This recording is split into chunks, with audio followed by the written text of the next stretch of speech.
My name is Rhett Shoquist, R-H-E-T-T-S-H-O-Q-U-I-S-T, and I'm currently an officer with the San Antonio SWAT team.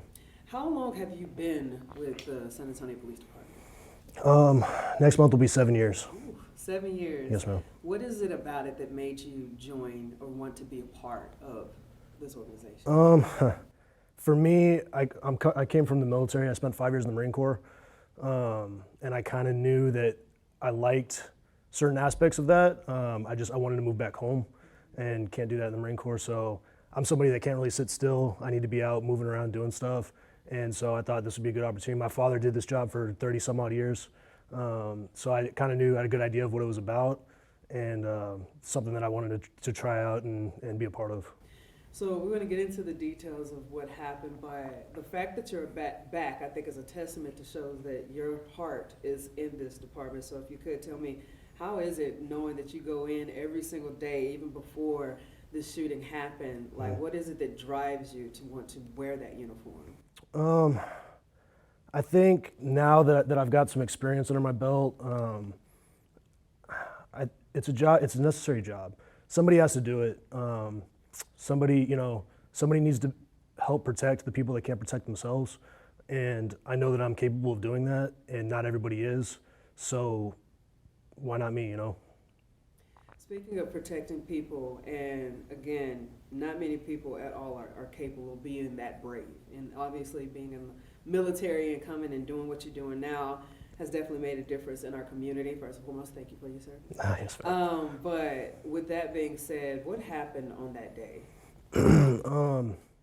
So, like I said, I'm with the SWAT team. We'd been called out to assist with something.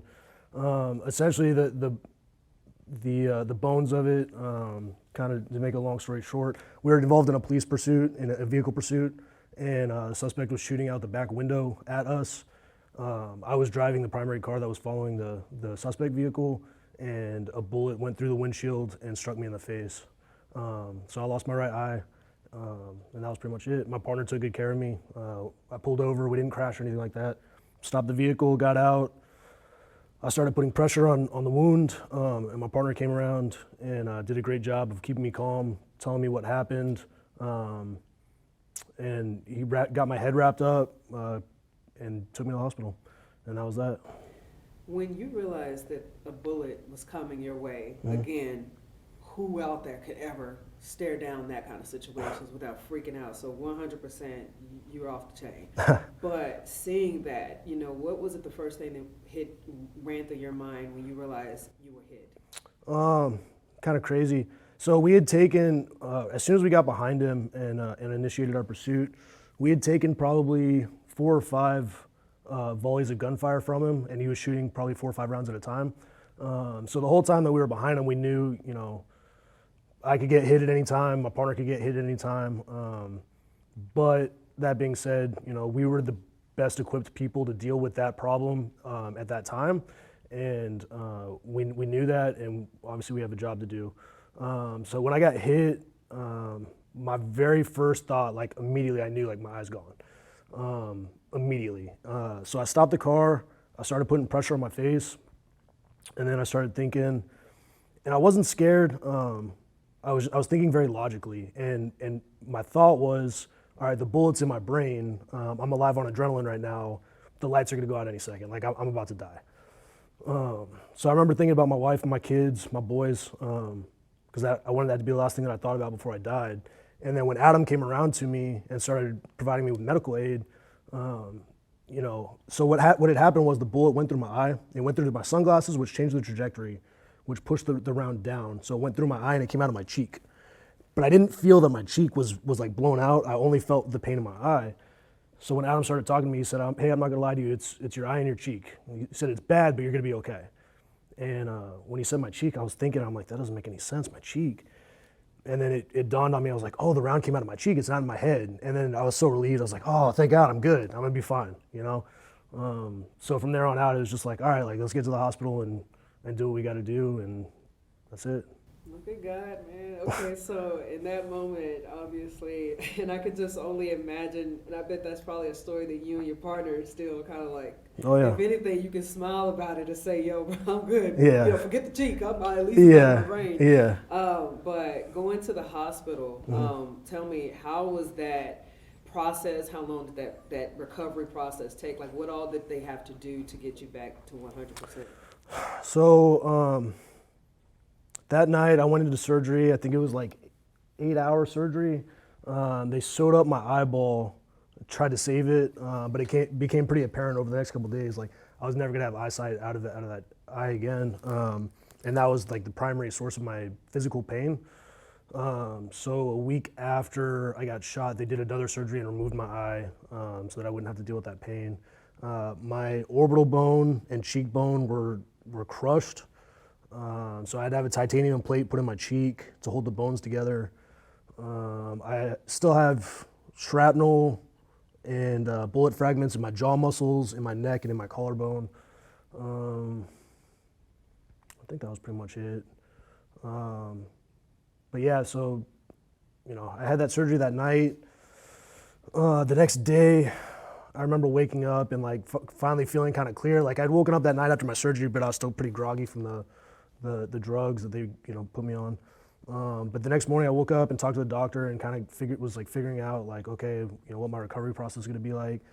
And then from there it was just like, all right, what do I need to do to get back? Like I remember that day I was asking like, when can I start working out again? When can I get back to the range and start shooting? And then I was trying to figure out like, cause I was right eye dominant. Like I always shot with my right eye. So I was figuring out, do I need to switch? Do I need to be left-handed now? Like what's that going to look like? What kind of drills do I need to start working on? I was making up like drills to do for my peripheral vision. I got these lights and I was like setting them up on my table where I could barely see them.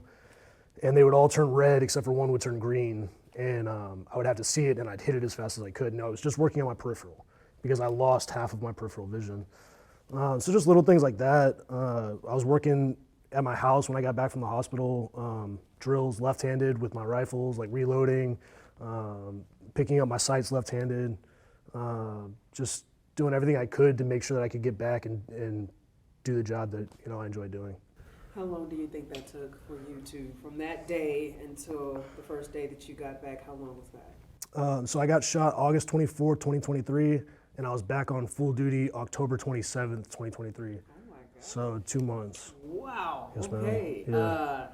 How did it feel coming back? Like, how did it feel being able to get back into it and do the thing that you love? It was good. I feel like, for 2 months, it doesn't seem like a lot of time, but, when I'm at my house by myself and I'm just thinking about like, man, I want to get back and I'm doing all these drills and I'm working hard at trying to get back.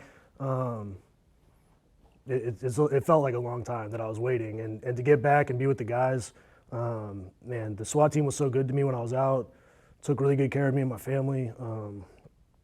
And I felt like I owed it to those guys to like get back and be shoulder to shoulder with them and be in the fight with those guys. Would you say it was your military background that helped you get through this process too? Because I can only imagine what you saw when you were in.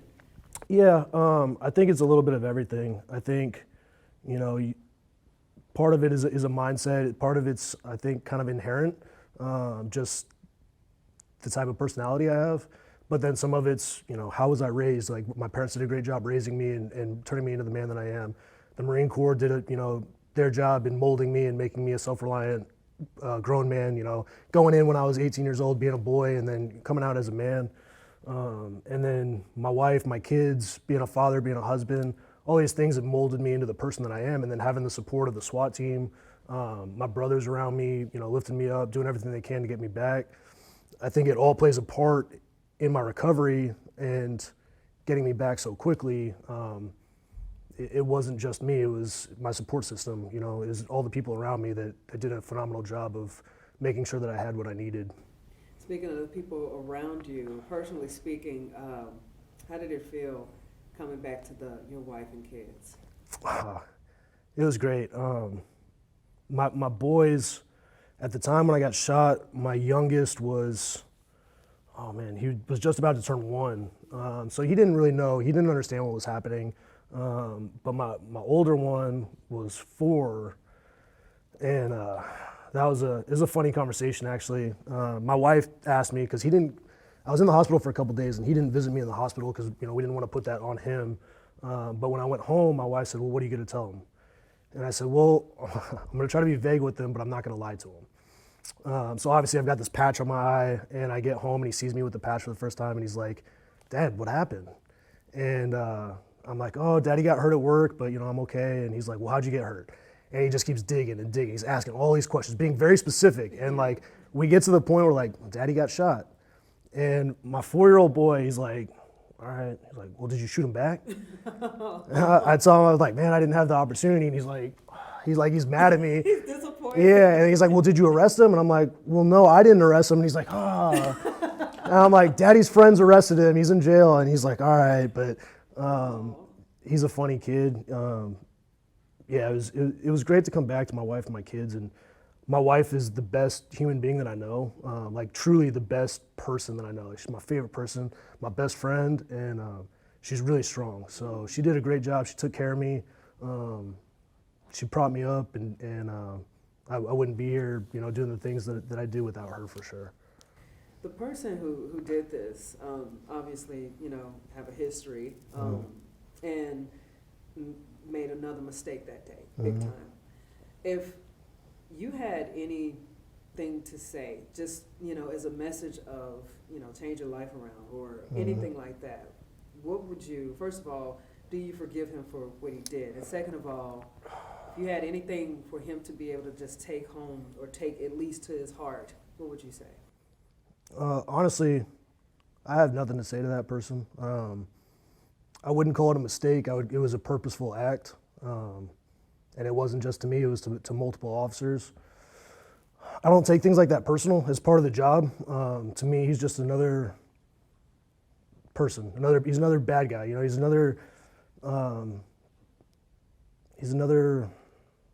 He's faceless, he's nameless to me.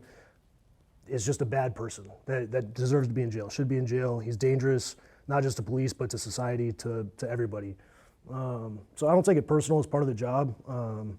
But as far as him, he's where he belongs right now, and I hope he stays there.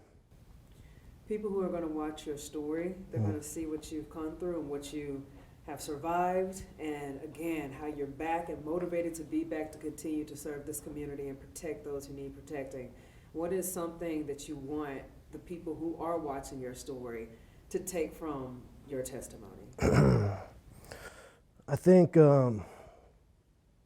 we get a lot of bad publicity. I think officers in general are under a lot of scrutiny constantly, but it's always, if there's a slip up, if there's a mistake, there's a lot of good men and women that truly do care, that are doing everything that they can, including putting their lives and their bodies on the line to protect and serve the community of San Antonio.